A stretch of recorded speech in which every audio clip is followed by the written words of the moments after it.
Oi pessoal, sejam muito bem-vindos ao canal. Eu estou começando esse Ana Responde aqui, primeiro justificando o porquê na semana passada nós não tivemos vídeo.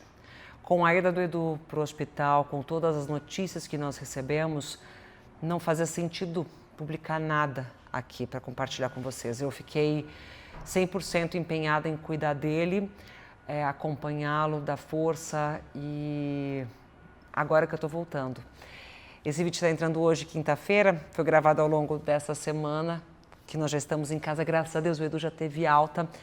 E uma outra coisa também que aconteceu, esse Ana Responde, que eu estou colocando hoje aqui para vocês, era para ter sido gravado há bastante tempo. Quem me acompanha nas redes sociais sabe que eu abri uma caixinha de perguntas, inclusive dizendo o seguinte: quero perguntas diferentes, que nunca foram feitas, não valem as mesmas, sobre gravidez, sobre casamento. Eu brinquei com isso.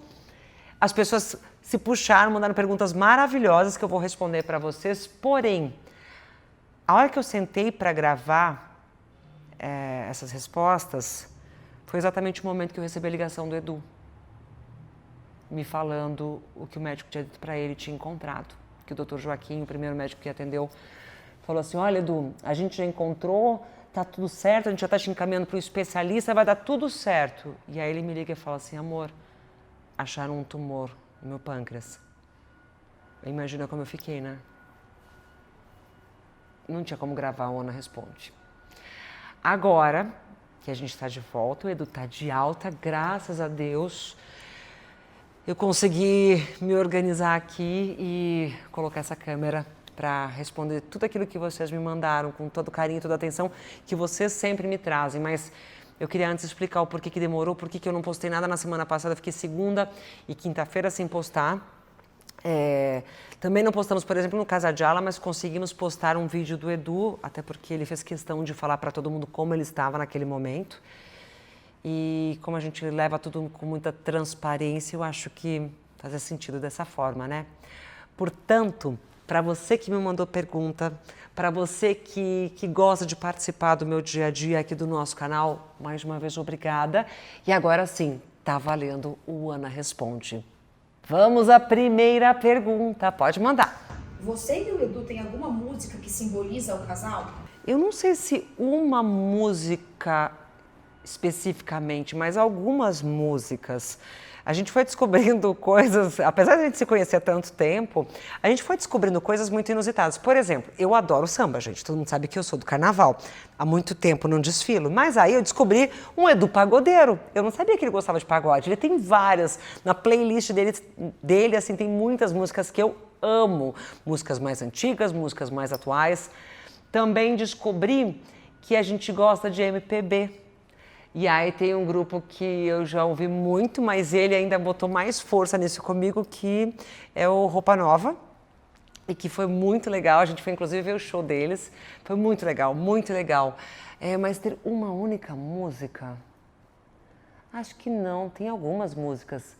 Eu sou uma pessoa que, por exemplo, quando eu vou fazer uma postagem pensando nele ou em alguma situação, eu gosto de escolher músicas e letras que tenham a ver com aquele momento.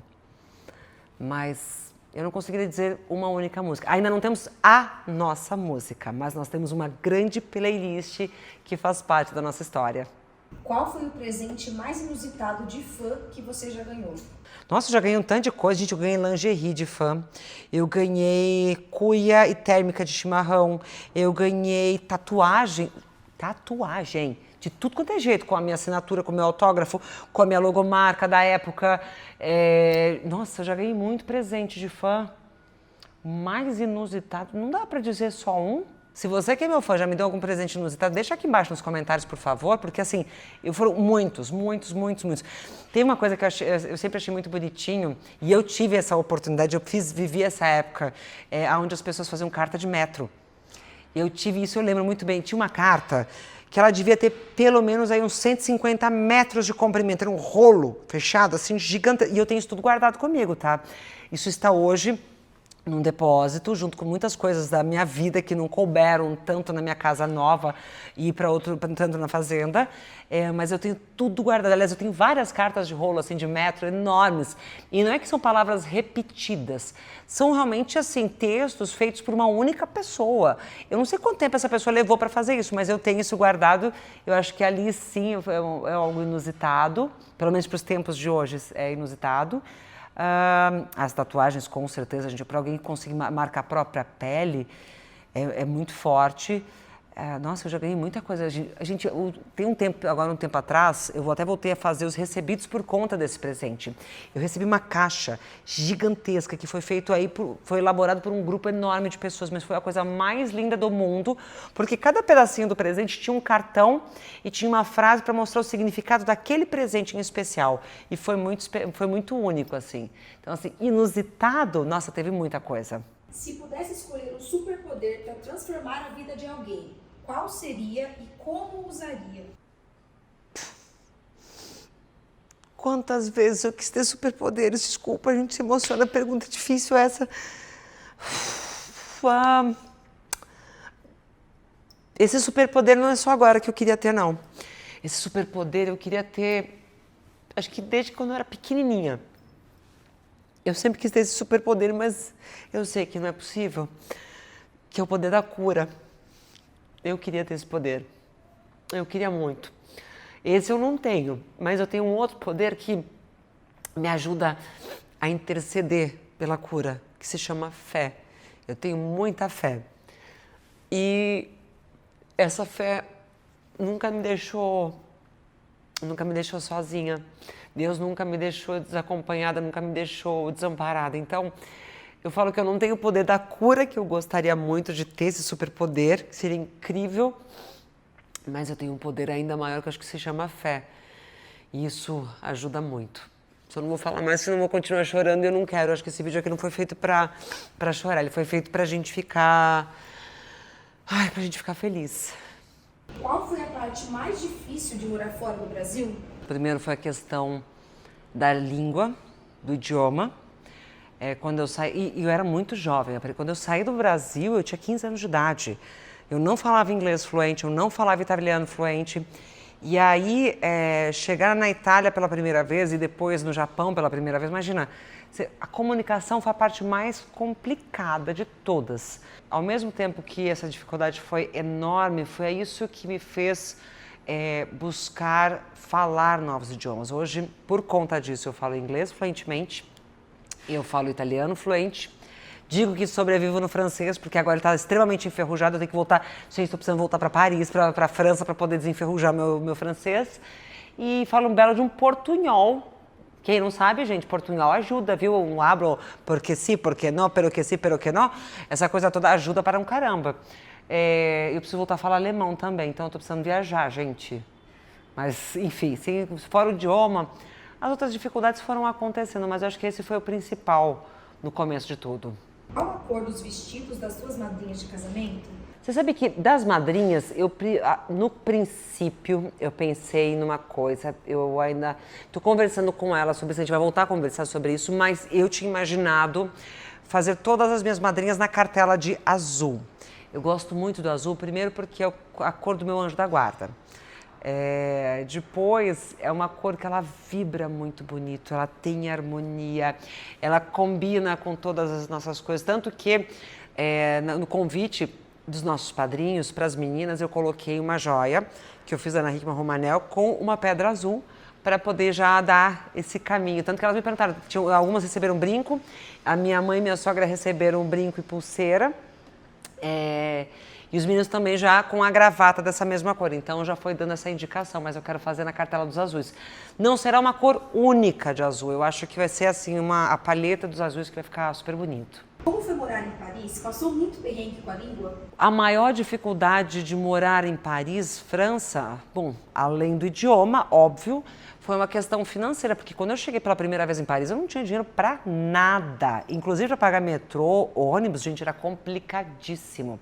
Morei num apartamento horroroso, que era o que dava para pagar. Era praticamente o sótão do prédio, não tinha nem elevador para chegar até ele. gastei sola de sapato a ponto de fazer buraco debaixo do sapato. Isso não é força de expressão. Eu andava muito. Foi assim que eu consegui ficar magra como a moda queria na época, porque a gente andava tanto, eu não tinha grana para academia. Então eu fazia o quê? Andava e parece que não terminava nunca mais. O dinheiro era tão curto que às vezes até mesmo para poder comer ao longo do dia a gente tinha que fazer escolhas, não dava para fazer todas as refeições, então a gente tinha que cuidar com isso também. Então a questão financeira foi uma das grandes dificuldades, o idioma e também uma questão cultural, porque lá eles têm outros hábitos muito diferentes da gente. Hoje eu sinto os franceses mais próximo dos brasileiros, mas em 1998, quando eu fui para lá pela primeira vez, não era desse jeito. Isso acho que foi sendo construído ao longo da história, ao longo desses últimos anos. Você já conseguiu se adaptar ao apartamento? Gente, eu acho que a coisa mais fácil de todas é me adaptar num lugar. Primeiro, onde eu sou bem-vinda. Depois, um lugar lindo. O apartamento do Edu é um apartamento deslumbrante. Ele teve um baita bom gosto quando fez isso aqui. Me deixou super à vontade quando eu e eles chegamos para reorganizar algumas coisas que eu, como mulher, achava que eram mais adequadas, para poder realocar as minhas coisas aqui também. Fiz a reforma do meu closet, ele me deu carta branca para fazer tudo. Tô fazendo o quarto do Alezinho, gente, eu quero mostrar isso em breve para vocês. Nossa, tá ficando muito legal. Eu acho que o Alezinho merece esse espaço. Ele está se esforçando tanto na escola, está fazendo tantas coisas, é tão companheiro. Então, assim, não só eu, mas o Alezinho também, a gente se adaptou muito bem aqui. Lógico, a gente sente falta de algumas coisas do interior, porque é uma liberdade muito maior que a gente não tem aqui na capital.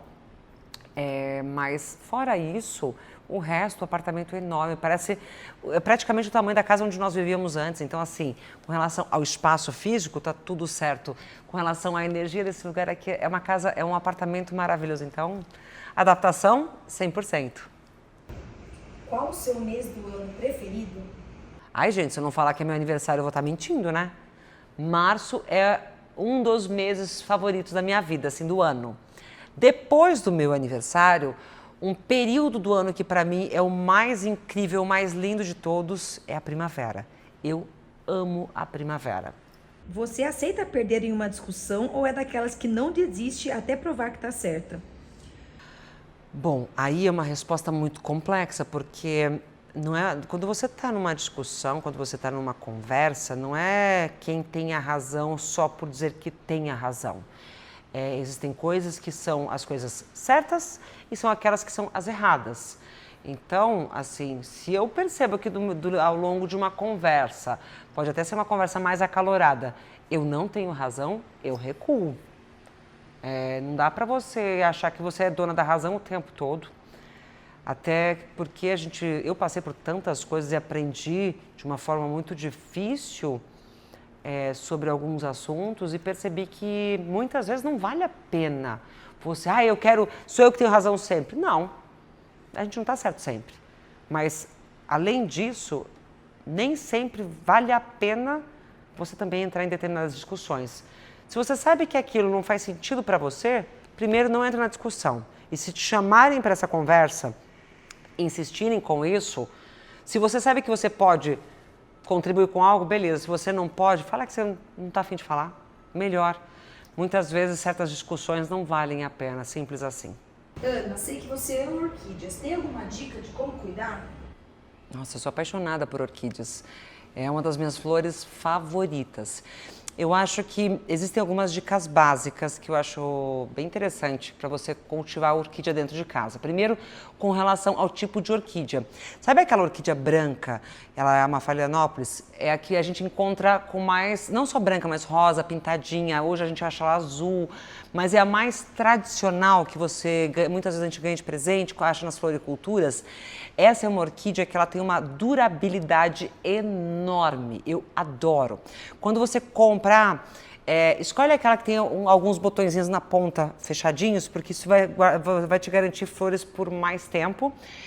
Se você comprar ela fresquinha, acabando assim de chegar do produtor, muitas vezes você consegue ir de 1 mês até 3 meses com flores, dependendo a região onde ela foi cultivada. Muitos produtores que eu conheço de Olambra tem essa durabilidade. Por isso que eu gosto muito dessa orquídea. Ela é linda, ela é volumosa, acaba às vezes sendo uma das mais caras, dependendo da época do ano. Agora, durante o inverno, ela é bem cara, porque a produção dela é mais delicada. Porém, é uma planta, é uma orquídea que ela dura muito tempo e também a floração dela depois de 6 meses acontece na maioria das vezes. E é uma das orquídeas que, de verdade, mesmo aquela pessoa que não consegue cuidar de planta, vai conseguir ter uma orquídea dentro de casa. Então, assim, ela é bem fácil de cuidar. Essa é uma das dicas que eu daria na hora de escolher uma orquídea. Ah, ela é uma orquídea que não gosta de sol direto, tá? Não coloca ela onde tiver o raio de sol. A não ser que seja tipo um finalzinho de tarde, ok, o amanhecer, aquele sol bem levinho, tipo de neném, que neném pode tomar, então, aí pode. Caso contrário, ela vai queimar e vai ficar feia. Ainda dessa mesma orquídea, a gente fala de orquídea, começa a falar e vem assim várias coisas na cabeça. Jamais regue a sua orquídea molhando as flores. Flor não precisa ser regada, só aquilo que está ali embaixo no substrato, dentro do potinho. Uma vez eu vi alguém falando sobre colocar pedrinhas de gelo para regar. Balela, isso é mito, não adianta nada, você não vai molhar direito a sua planta e é capaz de você ainda queimar as folhas. Então, você precisa ver se o potinho estiver leve. Você comprou, ele está levinho, precisa ser molhado. Molha bem, encharca, deixa escorrer e ponto. Ele está pesado, significa que está bem úmido. Você não consegue sentir se ele está leve porque ele está dentro de um cachepô? Dedômetro. Já viu dedômetro? Enfia o dedo dentro do vaso, está molhado, tirou, está melecado de terra, de substrato, significa que ele não precisa de água. Colocou, está seco, veio o dedo limpo? Pelo amor de Deus, não usem essa parte para fazer meme nem piadinha por aí, tá? Da história do dedômetro, mas é uma coisa para quem gosta de orquídea que funciona. Ana, em algum momento da vida você já teve insegurança por conta da altura? Nossa, eu já tive muita insegurança por conta da altura. Aliás, eu acho que eu nasci insegura. A verdade é essa. Ela caiu, o tombo é grande, né? Olha! Olha quem tá fazendo piadinha! Ficou bom já pra fazer piadinha. Agora dói, né? Ele ri e dói. Vou fazer você rir muito hoje. Muitas vezes quando tinha lugar mais alto assim, você ficava preocupada de cair, né? Não, até hoje eu tenho essa preocupação, amor. Da altura. Até hoje, amor, eu tenho essa preocupação. Na verdade, não é que eu tenho medo. Da altura. Não, eu tenho medo de altura, não é nem da minha altura, eu tenho medo de altura, em geral, assim, eu morro de medo, mas com relação à minha estatura, né, eu nasci insegura. Eu tive muita vergonha no começo da minha vida, tanto que, para eu tentar me adequar às pessoas que estavam ao meu redor, eu andava curvada. E a minha mãe brigava muito comigo por conta disso. Falando, minha filha, olha a sua postura, levanta as costas, olha o ombro, olha a coluna. Mas eu morria de vergonha, era meio que automático me curvar. Até um dia que andando no centro da minha cidade, minha mãe me cutuca e me mostra na vitrine, tinha um reflexo grande assim do meu corpo, e ela mostrou e me falou assim, olha para você. E quando eu vi aquela imagem, eu vi aquela menina triste, toda curvada, corcunda, eu falei, gente, eu não quero ser assim pro resto da minha vida. Foi aonde eu comecei a buscar ficar mais reta e logo depois disso, por coincidência da vida, eu vim para São Paulo modelar. Então, quando eu vim para São Paulo e eu descobri aquele mundo, aquele universo de mulheres grandes, eu falei, peraí, um minutinho, ser alta não é tão ruim assim. É porque antes me zoavam, me davam um apelido por conta disso, então eu ficava muito constrangida. Aí eu comecei a perceber que quem não tinha a minha altura e me chamava de determinados nomes e apelidos, é porque estava bem incomodado, era tipo, sabe, dor de cotovelo? E é o que eu falo para todas as meninas hoje. Muita mãe me procura para conversar, para poder falar com as filhas exatamente sobre isso. Ah, minha filha tem vergonha de ser muito alta. Não tem que ter vergonha. Eu tenho 1,85 m, uso salto alto com muito orgulho, acho maravilhoso. Quanto mais alto, melhor. Nem Pablo Vittar para me pegar na altura, viu? Não tem problema nenhum com isso. Aliás, uma coisa que eu entendi ao longo da minha vida não é só uma questão de altura, é uma questão de aceitação. É você entender que aquilo que você tem é o melhor de tudo. Se você tem 1,85 m ou 1,55 m, se você pesa 40 quilos, se você pesa 80 quilos, não importa. É como você faz aquilo acontecer, é como você se mostra para o mundo. E eu escolhi me mostrar desse jeito, feliz e muito segura hoje da minha altura, com certeza. Você voltaria a ser morena? Olha essa pergunta. Gente, eu amo mudar e eu sou bem da maluquinha. hoje eu não mudaria agora, nesse exato momento, porque eu quero casar loira. Eu tô com uma raiz horrorosa, grande, enorme, que os cabelos brancos estão gritando, tô precisando pintar logo o cabelo, fazer luzes. Mas não, agora nesse momento não, eu tô me curtindo loira. Mas mais cedo ou mais tarde, alguma loucurinha eu vou fazer de novo. Mas acho que vai ser depois do casamento, não vai ser antes, não. Eu quero casar loira. As minhas referências de beleza pro casamento são loira, então agora não. Mas eu amei ficar morena, eu amei ficar ruiva. Eu acho que poder brincar com o cabelo, gente, é tipo, sabe, trocar de roupa, trocar de estilo. São personalidades que vão acontecendo, eu achei o máximo. Ana, qual a próxima viagem em família? Qual é a próxima viagem em família? Nessa próxima semana, que eu vou viajar com o Edu, com o Alezinho e com a Maria. Só não vou contar pra vocês aonde, porque esse vídeo vai estar entrando no ar antes da minha viagem, aí eu não posso dar spoiler, né? Mas eu juro que eu mostro pra vocês. Gente do céu, respondi muita coisa. Eu vou fazer o seguinte, eu vou dividir esse Ana Responde em 2 pedaços, porque não dá pra eu colocar isso tudo num vídeo só, isso vai tipo ser um longa-metragem de 1h30, porque é muito, muito, muito conteúdo. Portanto, você que ficou comigo até aqui, muito obrigada. Obrigada por compreender as questões de eu não ter colocado vídeo na semana passada, por eu ter demorado a responder essas perguntas. E eu prometo que tem muito mais no próximo Ana Responde, que eu já gravei, mas eu estou dividindo em 2 partes para ficar mais gostoso de assistir. Um beijo e até o próximo vídeo, gente.